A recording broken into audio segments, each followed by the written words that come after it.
എല്ലാ വിദ്യാർത്ഥികൾക്കും പുതിയൊരു വീഡിയോയിലേക്ക് സ്വാഗതം. ഈ വർഷത്തെ +1 +2 പരീക്ഷകളുടെ പേപ്പർ വാല്യുവേഷൻ നാളെ മുതൽ ആരംഭിക്കും. അതായത് ഏപ്രിൽ 3-ാം തീയതി മുതൽ ആരംഭിക്കും.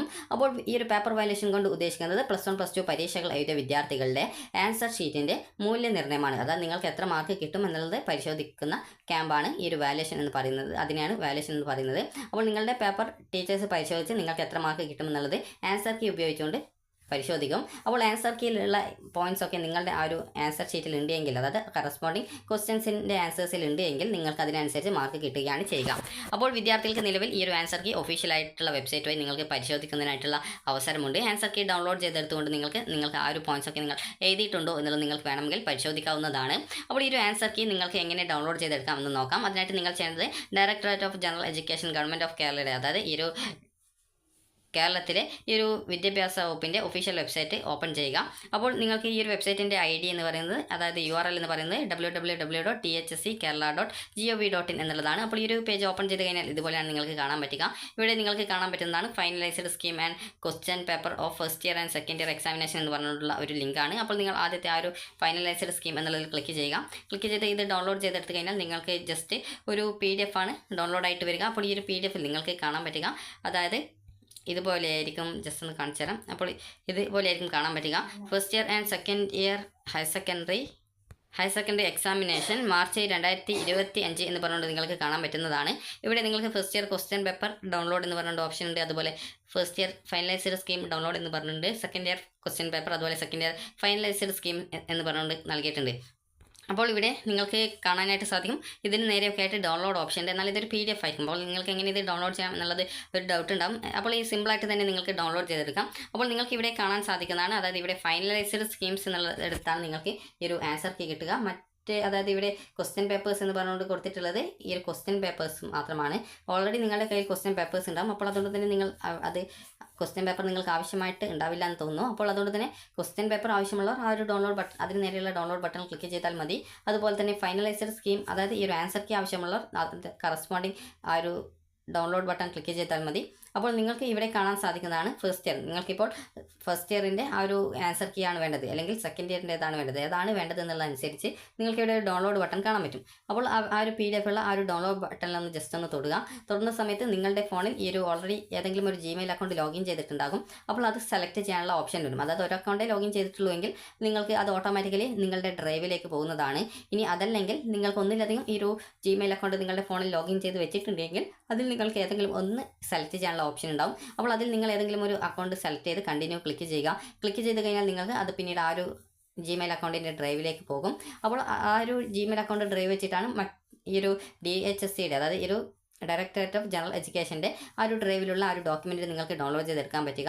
അപ്പോൾ ഇതിൽ ക്ലിക്ക് ചെയ്ത് കഴിഞ്ഞാൽ നിങ്ങൾക്ക് പിന്നീട് ഒരു പേജിലേക്ക് പോകും. അവിടെ നിങ്ങൾക്ക് ആൻസർ കീസ് കാണാൻ പറ്റും. അപ്പോൾ അതിൻ്റെ PDFs കാണാം. അപ്പോൾ നിങ്ങൾക്ക് ഏത് സബ്ജക്റ്റിൻ്റെ PDF ആണ് വേണ്ടത്, ഏത് സബ്ജക്റ്റിൻ്റെ ആൻസർ കീയുടെ PDF ആണ് വേണ്ടത്. അപ്പോൾ ആ ഒരു PDF നിങ്ങൾക്ക് ആ ജസ്റ്റ് PDFിൻ്റെ പേര് തൊടുന്ന സമയത്ത് നിങ്ങൾക്ക് അത് ആ ഒരു ഡ്രൈവ് വഴി നിങ്ങൾക്ക് അത് ഓപ്പൺ ചെയ്യാൻ സാധിക്കും. അതിനുശേഷം അത് ഡൗൺലോഡ് ചെയ്തെടുക്കണമെന്നുണ്ടെങ്കിൽ ആ ഒരു ഡ്രൈവ് വഴി ഓപ്പൺ ചെയ്ത ആ ഒരു ആൻസർ കീയുടെ മുകളിലായിട്ട് തന്നെ നിങ്ങൾക്കൊരു ഡോട്ട് കാണാൻ പറ്റും.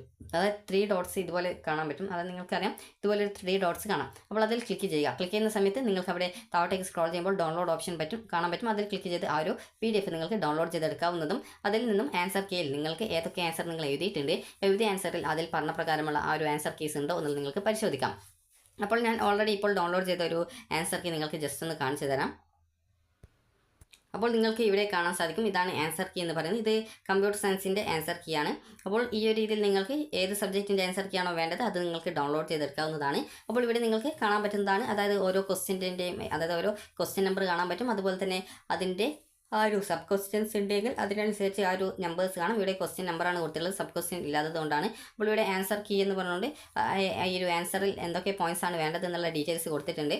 അപ്പോൾ ഇവിടെ കാണാം, ഒന്നാമത്തേത് ആൻഡ് ഗേറ്റ് എന്നാണ് എഴുതിയതെങ്കിൽ അത് 1 മാർക്കാണ്. അതുപോലെ സോഴ്സ് കോഡ് എന്നുള്ളതാണ് രണ്ടാമത്തേതിൻ്റെ ആൻസർ, അതിന് 1 മാർക്കാണ്.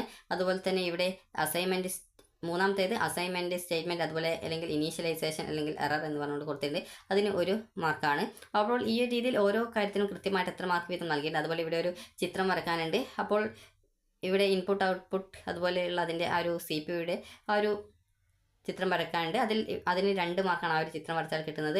അതുപോലെ തന്നെ ഇവിടെ കുറച്ച് അതിൻ്റെ ആ ഒരു ബൈനറി ആ ഒരു കോഡും കാര്യങ്ങളൊക്കെ അതിൻ്റെ ഒക്കെ ഉണ്ട്. അപ്പോൾ അത് അതിന് ഓരോന്ന് എഴുതി കഴിഞ്ഞാൽ അവിടെ ഓരോ മാർക്കാണുള്ളത്. ഈ ഒരു രീതിയിൽ എത്ര മാർക്ക് ഓരോന്നിനും നൽകണം, അതുപോലെ ടോട്ടൽ എത്ര മാർക്ക് ഉണ്ട് ഇങ്ങനെയുള്ള ഡീറ്റെയിൽസ് ഒക്കെ കൊടുത്തിട്ടുണ്ട്.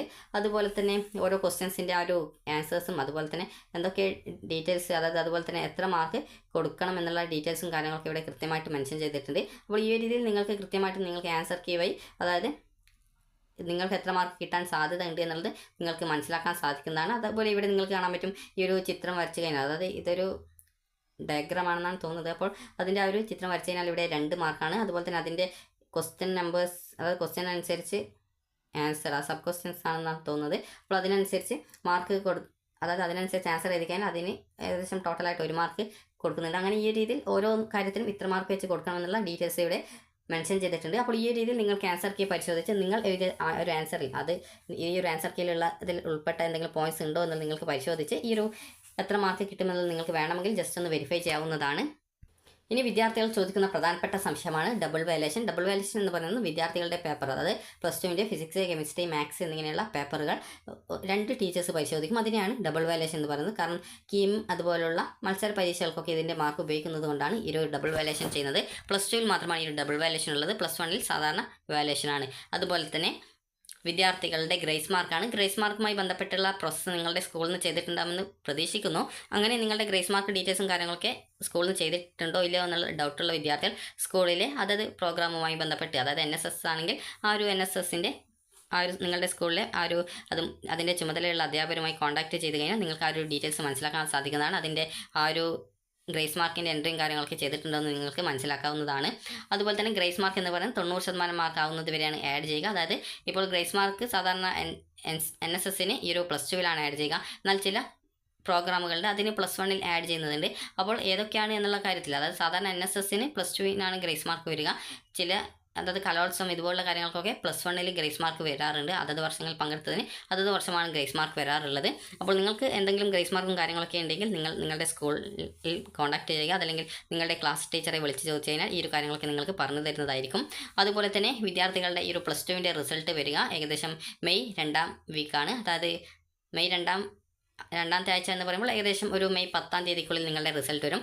+1 റിസൾട്ട് ഏകദേശം മെയ് 3rd വീക്കോടെ, അതായത് ഈ ഒരു മെയ് 15-നുള്ളിൽ തന്നെ വരാൻ സാധ്യതയുണ്ട്. കാരണം +2 റിസൾട്ട് ഒന്ന് ഏകദേശം ഒരു 2-3 ദിവസത്തിനുള്ളിൽ തന്നെ +1 റിസൾട്ടും വരും. കാരണം ഇത്തവണ +1 ഇമ്പ്രൂവ്മെൻറ്റ് പരീക്ഷ ഇപ്പോൾ പബ്ലിക് എക്സാമിനേഷൻ്റെ കൂടെയാണ് നടന്നിട്ടുള്ളത്.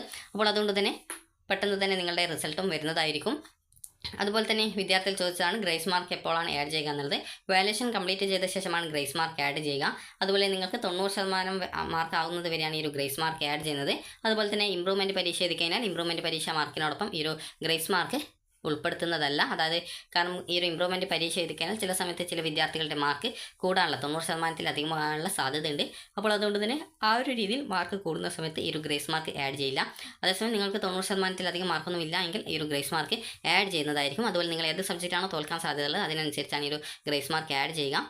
അപ്പോൾ ഗ്രേസ് മാർക്ക് നിങ്ങൾക്ക് സർട്ടിഫിക്കറ്റിൽ തന്നെ കൃത്യമായിട്ട് എത്ര മാർക്കാണ് ഓരോ സബ്ജക്റ്റിനും ഡിവൈഡ് ചെയ്ത് ഗ്രേസ് മാർക്ക് ആഡ് ചെയ്തിട്ടുള്ളത് എന്നുള്ള ഡീറ്റെയിൽസ് നിങ്ങൾക്ക് അറിയാൻ പറ്റുന്നതാണ്. അപ്പോൾ നിങ്ങൾക്ക് ഈ ഒരു വീഡിയോ ഉപകാരപ്രദമായിട്ടുണ്ടെന്ന് കരുതുന്നു. അപ്പോൾ എല്ലാ വിദ്യാർത്ഥികൾക്കും മികച്ച മാർക്ക് തന്നെ ലഭിക്കട്ടെ എന്ന് ആശംസിക്കുന്നു. അപ്പോൾ വിദ്യാർത്ഥികൾക്ക് ഈ ഒരു വീഡിയോ ഉപകാരപ്രദമായിട്ടുണ്ടെങ്കിൽ ലൈക്ക് ചെയ്യുക, ഷെയർ ചെയ്യുക. Thank you for watching.